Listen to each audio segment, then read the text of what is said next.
हमारे साथ जाने माने चेहरे रवि आजाद जो किसान नेता हैं, इनको संगठन से बाहर निकाला गया। उसके बाद में लोगों की काफ़ी प्रतिक्रियाएं आई कि हम बीकेयू को छोड़ देंगे, बीकेयू को इस्तीफा दे देंगे अगर रवि आजाद बीकेयू में नहीं रहते हैं तो। हरियाणा के भी हमारे सभी साथी इंतजार कर रहे हैं और आसपास के जो राज्य हैं तो उनको भी सबको इंतजार है कि हम एक मीटिंग कर ले। हमारे सारे साथियों ने एक फैसला तो हमें दे दिया है कि हमें अलग डंडा और अलग झंडा लेकर के चलना है। क्या आपको लगता है रास्ता इतना आसान है कि आप अपना जो संगठन है उसको अच्छी तरह से संपूर्ण तरीके से खड़ा कर पाएंगे? जब समाज साथ खड़ा होता है, जब परिवार साथ खड़ा होता है तो फिर कोई रास्ता मुश्किल भी नहीं है। रवि आजाद को पीछे से पावर मिल रही है तब रवि आजाद इतना हवा में उड़ रहा है। देखिए, हम रिमोट से चलने वाले नहीं है। अब कोई कहे, कौन कहेगा?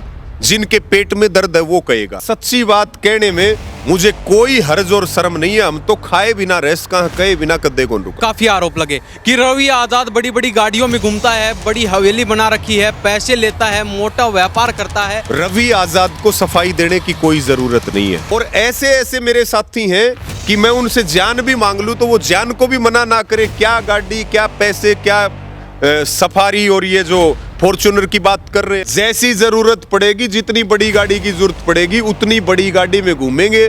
तुम्हें जितनी बदनामी करनी हो, कुछ लोगों का काम होता है सिर्फ नकारात्मक बात करना। रवि आजाद पहले बीकेयू में थे, लेकिन अब बीकेयू को टक्कर में देने के लिए रवि आजाद खुद नया संगठन बना। भाई फिर मैंने क्या बीकेयू खुद छोड़ा था? हमने 11 साल उनके नेतृत्व में काम किया है और हमें इस बात का जीवन भर दुख रहेगा कि जब हमें जरूरत थी तो वो 11 सेकंड भी हमारे साथ नहीं खड़े हो सके। मैं क्लियर इस बात को कह रहा हूं कि वो बीजेपी के लिए काम करते हैं। 9 नवंबर को सुबह 11 बजे जाट धर्मशाला हिसार में, और आओ हम मिलजुल करके एक ऐसा संगठन बनाएं जो आपका संगठन हो और जिसको आप खुद चलाएं। नमस्कार, स्वागत आपका हरियाणा न्यूज 24 पर। मैं हिमांशु लांबा मेरे सहयोगी विनय सिंधु के साथ मौजूद हैं आज बहल में। और बहल में हमारे साथ जाने माने चेहरे रवि आजाद जो किसान नेता हैं और लगातार पूरे हरियाणा ही नहीं बल्कि पूरे देश में जहां भी इनकी ज़रूरत पड़ती है, जहां भी इनको आवाज़ आती है वहां तक ये पहुंचने का काम करते हैं।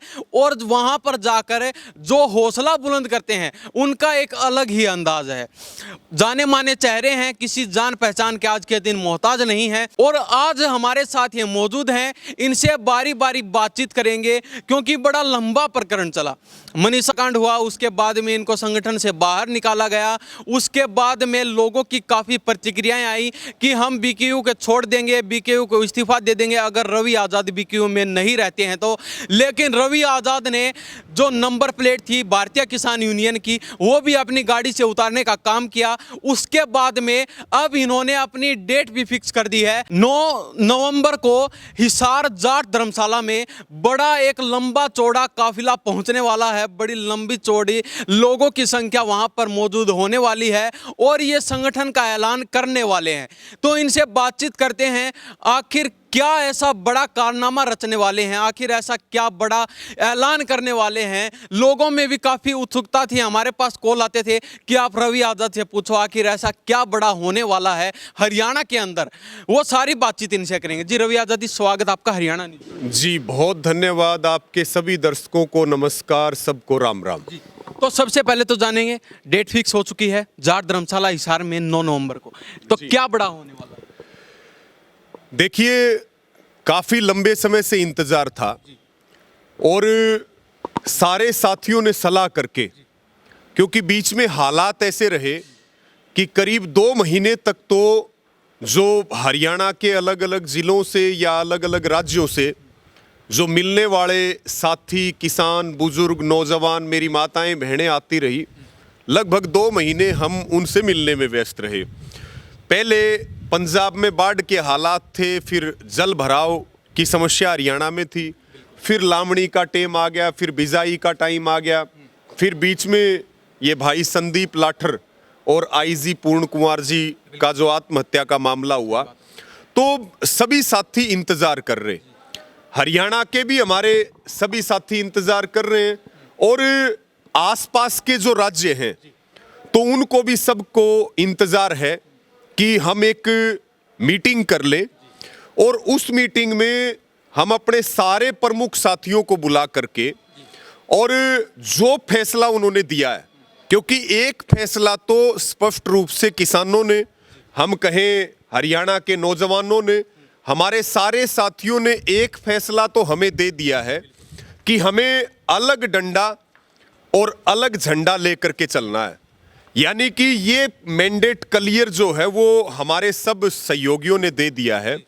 अब हम ये चाहते हैं कि 9 नवंबर की जो तारीख तय हुई है, जाट धर्मशाला हिसार सुबह 11 बजे, मैं आपके माध्यम से भी अपने साथ जुड़े हुए सभी साथियों से, किसानों से, नौजवानों से, मजदूरों से और हमारी माताओं बहनों से ये अपील करूंगा कि वो हमें मार्गदर्शन देने के लिए, सलाह देने के लिए और आशीर्वाद देने के लिए आगामी 9 नवंबर को सुबह 11 बजे हिसार की जाट धर्मशाला में जरूर पहुंचें, ताकि संगठन का नाम क्या हो, संगठन की रणनीति क्या हो, संगठन के एजेंडे क्या हो, संगठन में कौन कौन व्यक्ति, कौन कौन भाई, कौन कौन साथी क्या क्या जिम्मेवारी संभाले, और एक बड़ा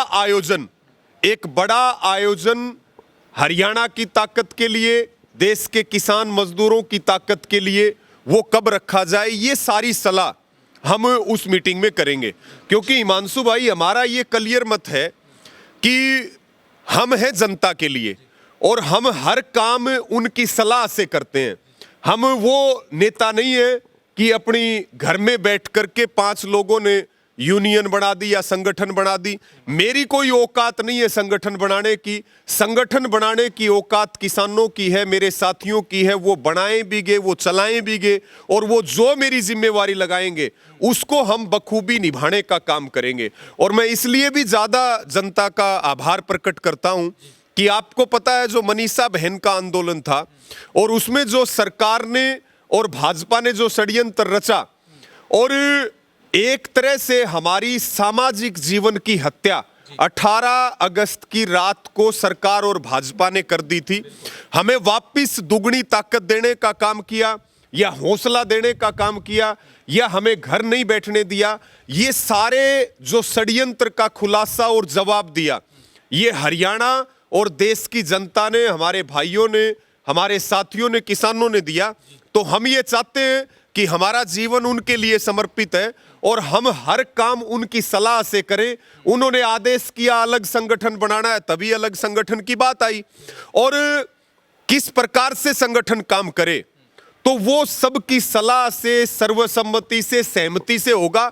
नाम भी क्या होगा संगठन का, वो भी 9 नवंबर को जो हमारे साथी हैं वो तय करेंगे, और वो जो तय करेंगे वही संगठन का नाम होगा। वो जो झंडा तय करेंगे वही संगठन का झंडा तय होगा और वही संगठन आपके सामने होगा। क्योंकि हमें दुकान नहीं चलानी, हमें एक ऐसे संगठन का निर्माण करना है जो संगठन किसानों की, मजदूरों की, गरीबों की, शोषित की, पीड़ित की लड़ाई लड़ सके, और वो ऐसा संगठन हो जो हर तरह से आजाद हो दबाव से। किसी भी सरकार का, प्रशासन का, किसी भी कॉरपोरेट का उस संगठन पे दबाव ना हो। हरियाणा सहित पूरे देश की किसानों की जो लड़ाई और संघर्ष है उसमें वो संगठन काम करे, और एकता में हम हमेशा विश्वास रखते हैं। जो भी समान विचारधारा के संगठन है, जो भी समान विचारधारा के नेता हैं, हम ये भी पूरा प्रयास करेंगे। सभी साथियों का ये कहना है कि समान विचारधारा के जो संगठन और नेता हैं, यानी कि एकता दिखाते हुए हम एकता में विश्वास रखें और समस्या के साथ साथ समाधान पे बात हो। रवि आजाद जी, क्या आपको लगता है रास्ता इतना आसान है कि आप अपना जो संगठन है उसको अच्छी तरह से, संपूर्ण तरीके से खड़ा कर पाएंगे? देखिए, रास्ता कोई आसान नहीं है। संगठन का रास्ता, आंदोलन का रास्ता कभी आसान नहीं होता। लेकिन जब समाज साथ खड़ा होता है, जब परिवार साथ खड़ा होता है, तो फिर कोई रास्ता मुश्किल भी नहीं है। क्योंकि संगठन का मतलब है एक वो ताकत जो मिलकर के अन्याय के खिलाफ लड़ सके। और ये मनीषा बहन के आंदोलन में जो सरकार ने षड्यंत्र किया, या बीकेयू से जिस तरह से हमें बर्खास्त किया गया, वो तो और भी ज्यादा कठिन समय था। जब प्रकृति, परमात्मा और समाज जब हमें उस पूरे एक तरह से ये सोच लीजिए कि वो तो समुद्र में डुबोने वाला काम था। जब वहां से निकाल करके लेके आए हैं तो आगे का रास्ता तो मुझे बिल्कुल भी मुश्किल नहीं लगता। रवि आजाद जी, लड़ाई इतनी आसान नहीं है। आप कह रहे हैं हम जनता की लड़ाई लड़ेंगे, जनता की लड़ाई तो बाद में है। पहले आपके सामने बड़ी बड़ी पार्टियां खड़ी हैं, आपके सामने बड़े बड़े संगठन खड़े हैं, उनसे लड़ाई कैसे लड़ेंगे आप? देखिए, जो संगठन किसान के लिए काम करता है हम उसके विरोधी नहीं है। हो सकता है किसी नेता से मेरी व्यक्तिगत तौर पे नहीं बनती होगी, लेकिन अगर वो संगठन किसान के लिए, पीड़ित के लिए, मजदूर के लिए, गरीब के लिए लड़ाई लड़ रहा है तो मैं उस संगठन का हमेशा पहले भी सम्मान करता आया हूं, उस नेता का भी सम्मान करता आया हूं, आगे भी करता रहूंगा, चाहे व्यक्तिगत तौर पे किसी के साथ हमारी ना भी बने। रही बात पॉलिटिकल पार्टियों की, पॉलिटिकल पार्टियों का हमारा क्लियर है, आज भाजपा सत्ता में है, हम भाजपा के खिलाफ हर तरीके से लड़ेंगे। और विपक्षी पार्टियों की ये जिम्मेदारी है कि वो हमारी इस लड़ाई में सड़क से लेकर के सदन तक का सहयोग करें। हकीकत में तो विपक्षी नेताओं और पार्टियों का काम है, जो हम लोग करते हैं वो काम तो विपक्षी पार्टियों का है। रही बात पार्टियों को हमारे से कोई वैर भाव इसलिए नहीं है क्योंकि हम आंदोलनकारी हैं, हम आंदोलन के माध्यम से समाधान के रास्ते निकालते हैं। हमारी ये सोच रहती है जीत तक हम संघर्ष करने वालों में से हैं, तो भाई हम कोई चुनाव लड़ने की तैयारी नहीं कर रहे, हम कोई चुनाव लड़वाने की तैयारी नहीं कर रहे, हम किसी पार्टी से टिकट नहीं मांग रहे हैं, हम जो है पॉलिटिकल व्यक्ति नहीं है। तो फिर कोई भी सामने खड़ा हो, हम तो ये कहते हैं भाजपा सत्ता में है, भाजपा ठीक काम करे। कल को दूसरी पार्टी सत्ता में आ जाए, वो किसान मजदूर के लिए ठीक काम करे। कई बातें चल रही हैं बाहर, कह रहे हैं कि रवि आजाद तो कठपुतली है, रवि आजाद को पीछे से पावर मिल रही है, तब रवि आजाद इतना हवा में उड़ रहा है। देखिए, हम रिमोट से चलने वाले नहीं है, आज तक हम कभी रिमोट से नहीं चले। हमने हमेशा सबकी सलाह ली है और जो समस्या है और जिस पे सर्वसम्मति बनती है हम वही काम करते हैं। यानी कि जो सर्वसम्मति के फैसले होते हैं उसको रवि आजाद ने हमेशा मानने का काम किया है। अब कोई कहे, कौन कहेगा? जिनके पेट में दर्द है वो कहेगा, जिनके हम घोटाले उजागर करते हैं वो कहेंगे, जिनको हमारे से खतरा है वो कहेंगे कि भाई रवि आजाद जो है वो कठपुतली है। हम कोई कठपुतली नहीं है, हम किसान जो आदेश करता है, पीड़ित लोग जो आदेश करते हैं, हमारा रिमोट जनता के हाथ में है, हमारा रिमोट किसी पावरफुल आदमी के हाथ में नहीं हो सकता, हम कभी मानते ही नहीं है। और भाई हम कोई प्रधानमंत्री मोदी थोड़ी हैं, प्रधानमंत्री मोदी थोड़ी है कि प्रधानमंत्री मोदी जैसे रिमोट से चलते हैं अडानी और अंबानी के, हम वो नहीं है, हम रवि आजाद हैं। और अब तो अगर थोड़ी बहुत कोई बात भी थी, हम जब बीकेयू में थे कोई थोड़ी बहुत बात भी थी, तो अब तो हम सारी चीजों से आजाद हैं, हमें ना कोई दबाव है। बल्कि पहले तो कई बार कुछ लोग जो तथाकथित नेता होते हैं, जो ये कहते हैं कि भाई हम किसानों के नेता हैं और वो सरकार से लाइजनिंग का काम करते हैं, आप उस चीज को समझ भी गए कि वो लाइजनिंग का काम करते हैं। वो हमें रोकते थे कि यहां मत जाओ, हम कहते थे कि भाई क्यों ना जाएं, भाई सरकार से सेटिंग आप करते हो, रवि आजाद तो सरकार से सेटिंग करेगा नहीं। वो हमें बोलते थे कि ये मत बोलो या ये बोलो, यहां मत जाओ, यहां जाओ, ये करो, वो मत करो। इसलिए हमने हमेशा ये बात कही कि भाई हम हर वो काम करेंगे जो किसान के लिए ठीक है, जनता के लिए ठीक है। और रवि आजाद तो वो आदमी है, सच्ची बात कहने में मुझे कोई हर्ज और शर्म नहीं है, हम तो खाए बिना रेस कहां, कहे बिना कद्दे कौन रुका। लेकिन रवि आजाद जी, आप पर भी काफी आरोप लगे कि रवि आजाद बड़ी बड़ी गाड़ियों में घूमता है, बड़ी हवेली बना रखी है, पैसे लेता है, मोटा व्यापार करता है, बड़ी बड़ी फैक्ट्रियां चल रही हैं, वो कितना सच है? देखिए, कुछ तो लोग कहेंगे सफाई वो देगा जिसके मन में चोर है। रवि आजाद को सफाई देने की कोई जरूरत नहीं है।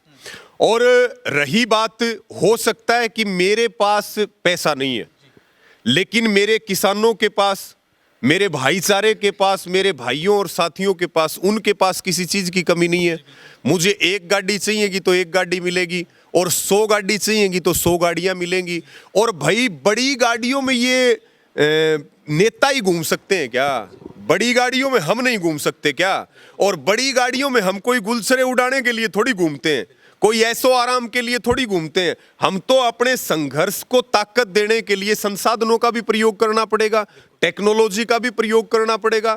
तो इसमें अभी एक चर्चा चली, आपने जिक्र कर दिया, पिछले दिनों एक पूरी मुहिम चली कि रवि आजाद जो है फॉर्च्यूनर का जिक्र था कि भाई फॉर्च्यूनर गाड़ी में घूमता है। भाई मेरे पास फॉर्च्यूनर गाड़ी नहीं है, लेकिन मैंने किसी को सफाई नहीं दी, क्योंकि मैं कोई गलत थोड़ी हूं जो सफाई दूं। रही बात, इतना मेरा घर और परिवार का भी व्यूत है कि मैं ठीक से रह सकता हूं या मैं ठीक से अपना जीवन यापन कर सकता हूं। ऐसे कोई ये नहीं है कि भाई मैं कतीय सड़क के ऊपर बैठा हूं, ठीक है, मेरे खेती की जमीन भी है। बल्कि जिक्र चला, मुझे अब याद आ गया कि भाई वो 2 किले का किसान है और वहां पे काचरी और वो होती है, उनको भाई आकर के खेत में देखना चाहिए।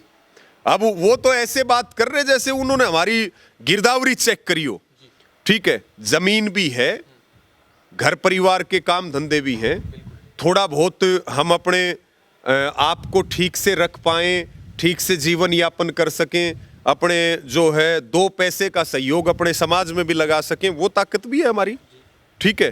हम पहले अपनी ताकत से चलते हैं, और जहां ये लगता है कि भाई यहां इस चीज की कमी है, वहां अपने भाईचारे को बोलते हैं, अपने साथियों को बोलते हैं, किसानों को बोलते हैं। रवि आजाद के पास ऐसे ऐसे भाई हैं जो गाड़ी की बात नहीं, धन की बात नहीं, और उनको कोई स्वार्थ नहीं है, वो अपना काम धंधा करते हैं, उनकी भावना है बढ़िया काम कर रहे हैं, हमारा सही, मैं उनको जो बोल दूं वो भी सहयोग करेंगे। और ऐसे ऐसे मेरे साथी हैं कि मैं उनसे जान भी मांग लूं तो वो जान को भी मना ना करें। क्या गाड़ी, क्या पैसे, क्या सफारी, और ये जो फॉर्च्यूनर की बात कर रहे हैं, लेकिन हम सफाई नहीं देते भाई। बिल्कुल जैसी जरूरत पड़ेगी, जितनी बड़ी गाड़ी की जरूरत पड़ेगी उतनी बड़ी गाड़ी में घूमेंगे। तुम्हें जितनी बदनामी करनी हो, कुछ लोगों का काम होता है सिर्फ नकारात्मक बात करना, सिर्फ बुराई करना। हम बुराई नहीं करते, हम समस्या के साथ साथ समाधान पे बात करते हैं। शॉर्ट शब्दों में एक क्वेश्चन पूछना चाहेंगे जी। अभी कुछ चर्चाएं चल रही हैं, जैसे हम जनता में जाते हैं या फिर लगा लीजिए बाहर से कॉल आते हैं, तो उनका कहना साफ साफ सीधा सीधा ये है कि रवि आजाद पहले बीकेयू में थे, लेकिन अब बीकेयू को टक्कर में देने के लिए रवि आजाद खुद नया संगठन बना रहे हैं। नहीं, हम किसी को टक्कर देने के लिए नहीं बना रहे, हम सरकार को टक्कर देने के लिए बना रहे हैं। तो सरकार को टक्कर तो आप बीकेयू में भी दे रहे थे। नहीं भाई, फिर मैंने क्या बीकेयू खुद छोड़ा था? मैं तो बीकेयू से तो मैं तो आज भी आपके माध्यम से पूछ रहा हूं, बीकेयू के नेताओं से पूछ रहा हूं, मैं तो राकेश टिकैत जी से पूछ रहा हूं कि भाई वो बता दे कि रवि आजाद के ऊपर क्या आरोप है। तो राकेश टिकैत जी ने तो कोई बयान दिया ही नहीं। बयान तो दिया, बयान तो आपके आगे आया। तो उन्होंने ऐसा थोड़ी कहा था कि रवि आजाद को हम संगठन से बाहर कर रहे हैं। नहीं, उन्होंने नहीं कहा, लेकिन उन्होंने समय रहते उसके ऊपर संज्ञान भी नहीं लिया, ठीक है भाई। एक आदमी जो घर बैठ करके सरकार की दलाली करने का काम करता है, ठीक है, उसके पीछे कुछ और ताकत होंगी, वो बयान देता है, तो फिर राकेश टिकैत जी को उनके बयान का खंडन करना चाहिए था। हमने 11 साल उनके नेतृत्व में काम किया है, और हमें इस बात का जीवन भर दुख रहेगा कि जब हमें जरूरत थी तो वो 11 सेकंड भी हमारे साथ नहीं खड़े हो सके। मैंने जिन लोगों का जिक्र किया, वो जिनने उनके ऊपर दबाव दिया या जिन लोगों ने बयान दिए, मैं क्लियर इस बात को कह रहा हूं कि वो बीजेपी के लिए काम करते हैं। और मैं तो सलाह दूंगा टिकैत साहब को कि भाई इन ऐसे लोगों को अपनी यूनियन से बाहर का रास्ता दिखा दो। ये जो अगल बगल बैठने वाले 2-3 जो आपके गुर्गे हैं, इन्होंने भाजपा से बीकेयू को खत्म करने की सुपारी ले रखी है, और इसलिए चुन चुन करके राजस्थान हो, दिल्ली हो, उत्तर प्रदेश हो, हरियाणा हो, एक भी वो आदमी नहीं चाहिए। मैंने तो कभी इन लोगों की परवाह नहीं की जो सरकार के दलाल बैठे थे। हमने कहा डंके की चोट पे काम करते हैं, काम किसान के लिए करेंगे, रिमोट से नहीं चलेंगे। हमें हमारे नेता कोई बात कहेंगे तो हम सुनेंगे, लेकिन हम तो टिकैत साहब के साथ हर कदम पे खड़े रहे। अब वो नहीं खड़े हो पाए तो मैं तो आपको निवेदन करूंगा कि एक इंटरव्यू आप लो, उनसे आप पूछो उनकी क्या मजबूरी थी, वो क्यों नहीं खड़े हो पाए। ये सवाल तो मैंने क्या, सारा हरियाणा ने पूछा है। और दूसरी बात, टिकैत साहब की सिसोली से लेकर के और पश्चिमी उत्तर प्रदेश और आसपास के उत्तर भारत के जितने राज्य हैं, राष्ट्रीय स्तर के पदाधिकारी, अलग अलग प्रदेशों के अध्यक्ष, अलग अलग जिलों के लोग, अलग अलग खापों के लोग, उन्होंने मेरा जबरदस्त साथ दिया है। और बीकेयू में हमारे तमाम ऐसे साथी बैठे हैं अलग अलग प्रदेशों में, हम एक दूसरे के काम आए हैं। चलते चलते हरियाणा प्रदेश की जनता को क्या कहना चाहिए? देखिए, मैं तो यही कहूंगा कि भाई जितना साथ और जितना आशीर्वाद आप अपने भाई को, अपने बेटे को, रवि आजाद को दोगे, मैं कम से कम उसको 5 गुना करके लौटाऊंगा। इसलिए मेरी सबको अपील, निवेदन, प्रार्थना है कि सभी साथी जो हमारे साथ जुड़े हुए, जो हमें सम्मान देते हैं, भरोसा देते हैं और जो चाहते हैं हम इस लड़ाई को मजबूती के साथ लड़ें, वो सभी जो है इस पूरे अभियान में, नए संगठन के निर्माण में बड़ी संख्या में आप सारे लोग आए 9 नवंबर को सुबह 11 बजे जाट धर्मशाला हिसार में। और आओ हम मिलजुल करके एक ऐसा संगठन बनाएं जो आपका संगठन हो और जिसको आप खुद चलाएं। एक बात मैं और कहूंगा कि हम इस पैटर्न के बिल्कुल खिलाफ हैं। हम संगठनों में देखते हैं कि एक नेता होता है और उस नेता के सब पैर पकड़ते हैं, वो जो नेता करता है वही चीज फाइनल होती है। हम उस पैटर्न के व्यक्ति नहीं है। हम चाहते हैं गरीब से गरीब और लाइन में पीछे खड़ा किसान और नौजवान साथी वो इस संगठन का हिस्सा बने और गांव-गांव में ऐसा नेतृत्व पैदा हो ताकि भविष्य में बड़े खतरे खेती के ऊपर हैं, हम मिलकर के किसान की लड़ाई को लड़ सकें। जी, बहुत बहुत धन्यवाद आपका। जी, बहुत बहुत धन्यवाद, नमस्कार। तो ये हमारे साथ किसान नेता रवि आजाद जी मौजूद थे और जो बातें थी वो सारी स्पष्ट कर दी हैं। 9 नवंबर हिसार जाट धर्मशाला में संगठन की फुल फ्रेश तैयारियां हो चुकी हैं। संगठन का नाम भी रखा जाएगा और हजारों की संख्या में वहां पर किसान साथी भी पहुंचेंगे। वो अपनी अपनी राय देंगे, उनके हिसाब से ही नाम रखा जाएगा और उनके हिसाब से ही जो आगे की कार्य प्रणाली होगी वो जारी की जाएगी। तो इस बारे में हरियाणा प्रदेश की जनता की क्या प्रतिक्रिया है, इन्हीं सब बातों के साथ मैं हिमांशु लांबा, मेरे सहयोगी विनय सिंधु के साथ हरियाणा न्यूज़ 24। नमस्कार, जय हिंद।